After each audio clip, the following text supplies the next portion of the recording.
Bienvenue sur Bibliovoix, votre espace dédié à la découverte et au grandissement par la lecture. Aujourd'hui, nous plongeons dans un univers où la sagesse rencontre l'enfance, celui de Sevenoaks. Imaginez un petit village paisible où des amis inséparables, comme l'ours Goob, le porc-épic Pocky ou la lapine Lily, vivent des aventures quotidiennes qui leur apprennent bien plus que de simples jeux. Nous allons découvrir ensemble le chef-d'œuvre de Sean Covey, Les 7 habitudes des enfants heureux. Inspiré par les principes universels de son père, Stephen Covey, Sean a réussi un pari magnifique: traduire des concepts de leadership et d'efficacité personnelle en un langage que chaque enfant peut comprendre, ressentir et appliquer. À travers ces 7 histoires, nous n'apprenons pas seulement à être gentils, mais à devenir les véritables capitaines de notre propre vie. Nous verrons comment choisir notre attitude, comment fixer des objectifs, comment écouter avec le cœur et comment travailler en équipe pour créer quelque chose de plus grand que nous-mêmes. C'est un voyage vers l'autonomie, la confiance en soi et le respect des autres. Que vous soyez un parent cherchant à transmettre des valeurs fortes, un enseignant ou simplement un enfant curieux de découvrir comment rendre sa vie plus belle, ces récits sont pour vous.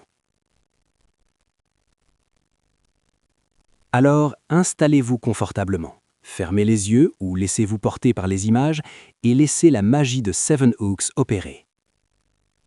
Parce que chaque voix qui nous écoute est une étincelle de plus dans notre grande famille, rejoignez Bibliovoix pour que nous puissions grandir ensemble, une histoire à la fois. Bienvenue à Sevenoaks. Le voyage commence au cœur de Sevenoaks, un endroit pittoresque et chaleureux où la nature semble murmurer des leçons de vie à chaque coin de sentier.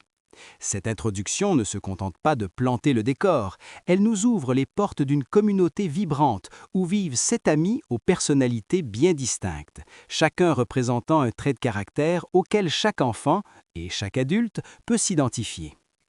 Nous faisons d'abord la connaissance de Goob l'ours, un géant au cœur tendre qui adore la nature, et de son ami Jumper le lapin, dont l'énergie débordante et l'amour pour le sport sont contagieux. Il y a aussi Lily la moufette, l'artiste du groupe, toujours prête à créer, et Sophie l'écureuil, une lectrice passionnée dont la soif de connaissance n'a d'égal que sa gentillesse. Sans oublier Pocky, le porc-épic, qui préfère la sieste et la tranquillité. Le curieux Sammy, l'écureuil, et enfin Ernie, le ver de terre, qui observe le monde avec discrétion mais sagesse. Ce qui rend Sevenoaks si spécial, ce n'est pas seulement la beauté de ses paysages, mais la manière dont ses amis interagissent. Bien qu'ils soient tous différents, ils partagent un point commun. Ils apprennent à naviguer à travers les petits défis de la vie, l'ennui, les disputes, les choix difficiles, en utilisant les 7 habitudes. L'auteur, Sean Covey, nous invite à voir Sevenoaks comme un miroir de notre propre monde. À travers cette introduction, nous comprenons que chaque personnage va devenir notre guide pour explorer comment nos décisions quotidiennes influencent notre bonheur. C'est le point de départ d'une aventure où l'on découvre que, peu importe notre taille ou notre personnalité, nous avons tous le pouvoir d'être un enfant heureux. Habitude 1. Soyez proactif. Ennui, ennui, ennui. L'aventure commence avec Goob, l'ours, qui se retrouve face à un défi que tous les enfants connaissent bien, l'ennui profond. Par une journée maussade, Goob tourne en rond. Il a déjà joué avec tous ses jouets, fini ses puzzles et ne trouve rien d'excitant à faire. Il rend visite à ses amis un par un, de Sammy l'écureuil à Sophie, espérant que quelqu'un d'autre trouvera une solution pour le divertir. Mais chaque ami est occupé par ses propres responsabilités ou passions. C'est là que réside la grande leçon de cette histoire. Goob réalise une vérité fondamentale. Son bonheur ne dépend pas des autres, mais de lui-même. Être proactif, c'est comprendre que nous sommes comme le conducteur de notre propre vie, et non un simple passager. Au lieu d'attendre que le monde extérieur change ou que quelqu'un vienne le sauver de son ennui, Goob comprend qu'il a le pouvoir de choisir son attitude et ses actions. Finalement, au lieu de se plaindre ou de rester passif, Goob utilise son imagination. Il décide de créer quelque chose de nouveau, transformant une journée vide en un moment de partage et de créativité.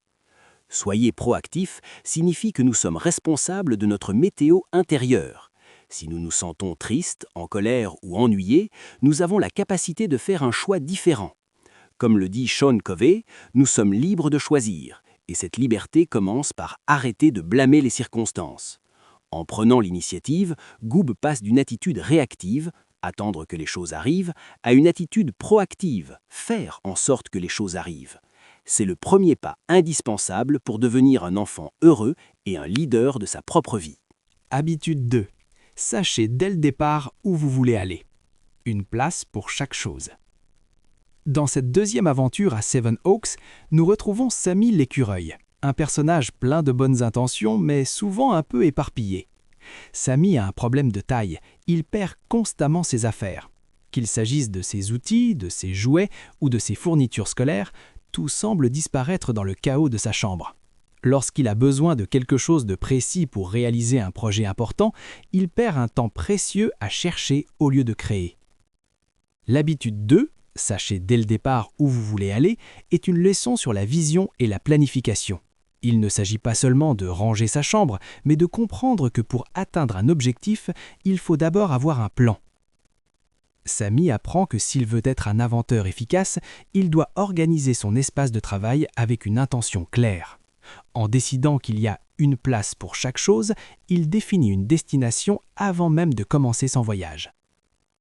Cette habitude nous enseigne que la vie est comme un puzzle. Il est beaucoup plus facile de l'assembler si l'on regarde d'abord l'image sur la boîte. Être doté d'une vision signifie réfléchir aux conséquences de nos actes et se fixer des priorités. Pour les enfants, cela peut se traduire par préparer son sac d'école la veille ou savoir ce que l'on veut accomplir durant sa journée de congé. En appliquant ce principe, Sammy passe du désordre à la maîtrise. Il réalise que prévoir, c'est gagner en liberté. En sachant où il va et en préparant son chemin, il évite le stress et peut consacrer toute son énergie à ce qu'il aime vraiment, inventer. C'est une invitation pour chaque auditeur à se demander « Quel est mon plan pour aujourd'hui ?» Habitude 3. Donner la priorité aux priorités. Poké et le contrôle d'orthographe. Dans cette histoire, nous suivons Poké le porc épic qui fait face à un dilemme classique. Choisir entre le plaisir immédiat et ses responsabilités. Poké a un contrôle d'orthographe important qui arrive à grands pas. Il sait qu'il doit étudier, mais le soleil brille et ses amis l'invitent à jouer dehors. Sophie, toujours prévoyante, lui rappelle l'importance de réviser, mais Poké préfère remettre le travail à plus tard. L'habitude 3, donner la priorité aux priorités, est le passage à l'action des deux premières habitudes. Si la première dit « tu es le conducteur » et la deuxième dit « dessine la carte », la troisième nous dit « appuie sur l'accélérateur et reste sur la bonne route ». Il s'agit d'apprendre à dire non aux distractions pour dire oui aux choses vraiment importantes. C'est la gestion du temps et de soi-même. Poké finit par apprendre cette leçon à ses dépens. En s'amusant toute l'après-midi, il se retrouve à la veille du test, fatigué et stressé, réalisant qu'il n'a plus assez de temps pour bien mémoriser ses mots. Il comprend alors que s'il avait fait ses devoirs d'abord, il aurait pu s'amuser ensuite, avec l'esprit totalement libre, sans ce petit nuage de culpabilité au-dessus de sa tête. Cette habitude enseigne aux enfants la notion de faire le plus difficile en premier.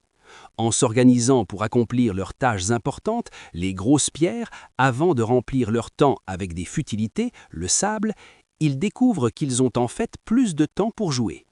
Poké réalise que la discipline n'est pas une punition, mais le chemin le plus court vers la tranquillité et le succès.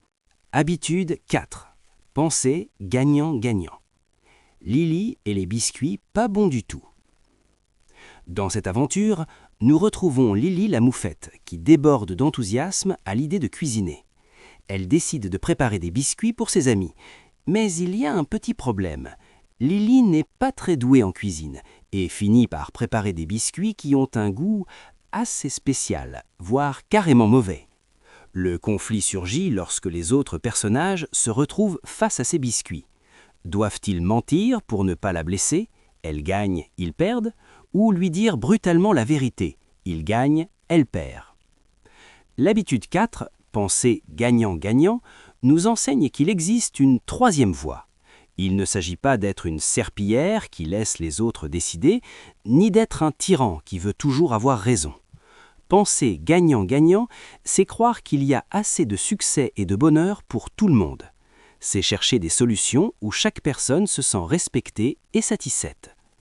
À travers l'histoire de Lily, les amis de Seth Hawkes apprennent à communiquer avec honnêteté, mais aussi avec une immense gentillesse. Au lieu de se moquer ou de se forcer à manger quelque chose d'horrible, ils trouvent un terrain d'entente. Ils réalisent que l'amitié est plus importante que le goût d'un biscuit. Lily, de son côté, apprend à accepter les critiques constructives pour s'améliorer, sans se sentir rejetée. Cette habitude est le fondement des relations saines. Elle transforme la compétition en coopération. En apprenant à dire « je veux que tu sois heureux et je veux l'être aussi », les enfants découvrent que la vie n'est pas un gâteau dont les parts sont limitées, mais un buffet où tout le monde peut se servir si l'on travaille ensemble. C'est la victoire du « nous » sur le « moi ». Habitude 5. Cherchez d'abord à comprendre, ensuite à être compris. Sophie et les chaussures beaucoup trop grandes. Dans cette histoire touchante, nous suivons Sophie l'écureuil, qui se retrouve au cœur d'un malentendu avec son frère Samy. Sophie est une intellectuelle qui aime l'essai et les solutions rapides. Cependant, elle va apprendre une leçon fondamentale.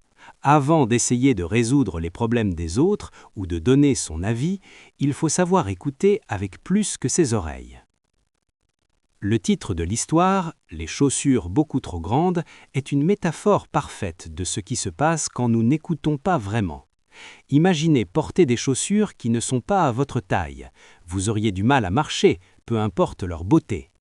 De la même manière, donner un conseil à quelqu'un sans avoir compris ce qu'il ressent, c'est comme lui forcer à porter des chaussures inadaptées. L'habitude 5 nous enseigne l'écoute empathique. Sophie découvre qu'en se précipitant pour expliquer son point de vue ou pour corriger Samy, elle passe à côté de ce que son frère essaie réellement de lui dire. Pour chercher d'abord à comprendre, il faut apprendre à écouter avec ses yeux, son cœur et ses oreilles. C'est l'art de se mettre à la place de l'autre avant de vouloir être soi-même entendu. Cette habitude est le secret des relations profondes.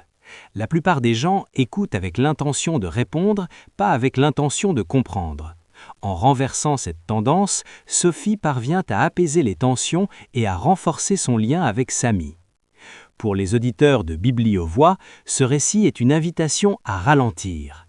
En apprenant à dire « dis-m'en plus, je veux vraiment comprendre ce que tu ressens », nous ouvrons la porte à une communication vraie et bienveillante. Habitude 6. Profiter de la synergie. La pomme pourrie. Dans cette aventure, les amis de Seven Hawks sont confrontés à un défi qui nécessite de l'unité. Ils doivent travailler ensemble pour un projet commun. Cependant, les choses ne commencent pas de manière idéale. Comme le suggère le titre « La pomme pourrie », il suffit parfois d'une mauvaise attitude, d'un manque de coopération ou d'un jugement hâtif sur les capacités des autres pour que tout le groupe commence à perdre son élan. L'habitude 6, profiter de la synergie, est le principe de la coopération créative. La synergie, c'est l'idée que le tout est plus grand que la somme des parties. En d'autres termes, 1 plus 1 ne fait pas 2, mais peut faire 3, 10 ou même 100. C'est ce qui arrive lorsque 2 personnes ou plus travaillent ensemble pour créer une solution bien meilleure que celle qu'elles auraient pu imaginer seules.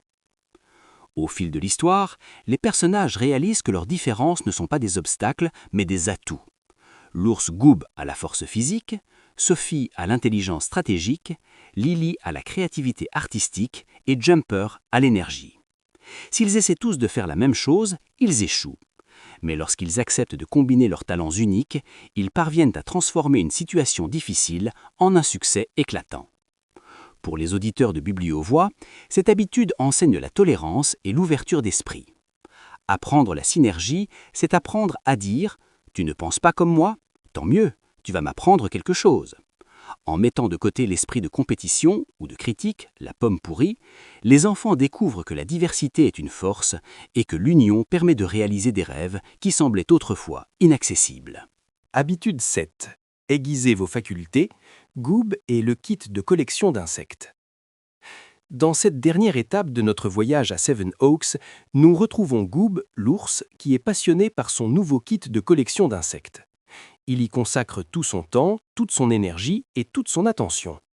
Il est tellement absorbé par sa nouvelle activité qu'il en oublie de manger correctement, de se reposer et même de passer du temps avec ses amis. Rapidement, Goob se sent épuisé, irritable et perd même le plaisir qu'il éprouvait au départ pour sa collection. L'habitude 7, aiguiser vos facultés, est le principe du renouvellement personnel. L'image utilisée par Sean Covey est celle d'un bûcheron qui essaie de couper un arbre avec une scie émoussée. Il travaille dur, mais ne progresse pas. S'il s'arrêtait quelques minutes pour aiguiser sa scie, il finirait le travail bien plus vite. Pour nous, aiguiser la scie signifie prendre soin de l'outil le plus précieux que nous possédons, nous-mêmes. Goob finit par comprendre que pour être heureux et efficace, il doit nourrir les 4 dimensions de sa vie. Le corps, physique, bien manger, dormir suffisamment et faire de l'exercice. Le cœur, social et émotionnel, entretenir ses amitiés et être gentil avec les autres. L'esprit, mental, lire, apprendre de nouvelles choses et savoir s'organiser. L'âme, spirituelle, passer du temps dans la nature, méditer ou écouter de la musique. En équilibrant ces 4 domaines, Goob retrouve sa joie de vivre et son efficacité. Cette habitude nous rappelle que prendre du temps pour soi n'est pas de l'égoïsme, mais une nécessité. Elle est le lien qui maintient toutes les autres habitudes ensemble. Pour les auditeurs de Bibliovoix, c'est un rappel doux mais puissant. Pour pouvoir briller et aider les autres, il faut d'abord s'assurer que notre propre lumière est bien entretenue. L'arbre des 7 habitudes. Pour conclure notre voyage à Seven Oaks, Sean Covey nous propose une image puissante et facile à mémoriser. L'arbre des 7 habitudes. Ce n'est pas seulement une illustration, c'est une carte qui montre comment un enfant grandit de l'intérieur vers l'extérieur. Imaginez un arbre majestueux dont chaque partie représente une étape de votre développement personnel. Tout commence par les racines, que l'on appelle la victoire privée. Ce sont les 3 premières habitudes. Soyez proactif, sachez où vous voulez aller et donnez la priorité aux priorités. Comme les racines sont cachées sous terre, ces habitudes concernent votre caractère intérieur. Elles vous apprennent à être responsable de vous-même et à vous diriger. Si les racines sont fortes, l'arbre ne tombera pas, peu importe le vent. Ensuite vient le tronc, qui représente la victoire publique. Ce sont les habitudes 4, 5 et 6. Pensez gagnant-gagnant, cherchez d'abord à comprendre et profitez de la synergie. C'est ici que l'arbre s'élève et entre en contact avec le monde. Ces habitudes vous apprennent à bien vivre avec les autres, à communiquer avec bienveillance et à travailler en équipe. Un tronc solide permet de soutenir des branches lourdes et nombreuses. Enfin, le feuillage et le sommet de l'arbre représentent l'habitude 7, aiguiser vos facultés. C'est ce qui rend l'arbre vivant et beau. C'est le renouvellement constant, prendre soin de soi pour que l'arbre puisse continuer à grandir et à donner des fruits. Ce résumé visuel enseigne aux auditeurs de Bibliovoix que le bonheur ne s'obtient pas par hasard, il se construit étape par étape. En cultivant vos racines, vous renforcez votre tronc et vous finissez par porter des fruits d'une vie épanouie. C'est la promesse de Seven Oaks, en suivant cet arbre, chaque enfant peut devenir le leader de sa propre vie. Note aux parents et aux enseignants. La conclusion de l'ouvrage de Sean Covey ne s'adresse plus directement aux enfants, mais à ceux qui les accompagnent, les parents et les enseignants. Cette note est un rappel puissant que les principes de leadership et d'efficacité personnelle ne sont pas réservés au monde de l'entreprise ou aux adultes. Ils sont des compétences de vie fondamentales qui s'acquièrent dès le plus jeune âge. L'auteur souligne que l'enseignement des 7 habitudes ne doit pas être perçu comme une leçon rigide ou une tâche supplémentaire sur une liste de devoirs. Au contraire, il s'agit d'intégrer un nouveau langage au quotidien. En utilisant des termes comme « être proactif » ou « penser gagnant-gagnant » lors d'un conflit entre frères et sœurs ou d'un projet de classe, les adultes offrent aux enfants un cadre structuré pour exprimer leurs émotions et résoudre leurs problèmes de manière autonome. Sean Covey encourage les éducateurs à être des modèles. Un enfant apprendra bien mieux en observant un parent aiguiser ses facultés ou chercher à comprendre avant d'être compris qu'en écoutant de longs discours. La note propose également d'utiliser les histoires de Seven Oaks comme des points de départ pour la discussion. Chaque récit est conçu pour susciter une réflexion sur les conséquences de nos choix et sur l'importance de l'empathie. L'objectif ultime partagé dans cette section est de donner aux enfants un sentiment de maîtrise sur leur propre vie. En leur transmettant ces habitudes, les parents et enseignants leur offrent une boussole interne qui les guidera bien au-delà de l'enfance. C'est un investissement dans leur caractère, leur permettant de passer de la dépendance à l'indépendance, puis à l'interdépendance, la capacité de vivre harmonieusement et efficacement avec les autres. Question de discussion et premier pas, Baby Steps. La magie des histoires de Seven Oaks ne s'arrête pas à la dernière page. Elle prend véritablement vie lorsque l'on commence à appliquer ces leçons dans le monde réel. C'est l'objectif de la section finale du livre qui propose des outils concrets pour transformer la lecture en un véritable apprentissage actif. Cette partie est divisée en deux outils complémentaires. D'un côté, nous trouvons les questions de discussion. Pour chaque habitude, Sean Covey propose des pistes de réflexion adaptées aux enfants. Par exemple, comment Goob a-t-il transformé sa journée ? Ou as-tu déjà ressenti ce que Pocky a éprouvé avant son test ? Ces questions ne sont pas des interrogations scolaires, mais des invitations à partager des expériences personnelles. Elles permettent aux enfants de faire le lien entre les aventures des personnages et leur propre quotidien, renforçant ainsi leur compréhension émotionnelle. De l'autre côté, nous avons les baby steps, ou petits pas. Ce sont des défis simples, immédiats et amusants que l'enfant peut relever seul ou en famille. L'idée est qu'une grande habitude commence toujours par un petit geste. Pour l'habitude 1, un petit pas pourrait être de ranger ses jouets sans qu'on le demande. Pour l'habitude 4, ce serait de trouver une solution qui plaise à la fois à soi et à son ami lors d'un désaccord sur un jeu. Cette section enseigne une leçon fondamentale. Le changement n'a pas besoin d'être spectaculaire pour être réel. En encourageant ces micro-actions, le livre aide les enfants à bâtir leur confiance en eux. Sur Bibliovoix, présenter ces questions et ces exercices permet de transformer vos auditeurs passifs en participants actifs de leur propre bonheur. C'est le passage de la théorie à la pratique, du savoir au faire. La carte de Seven Oaks.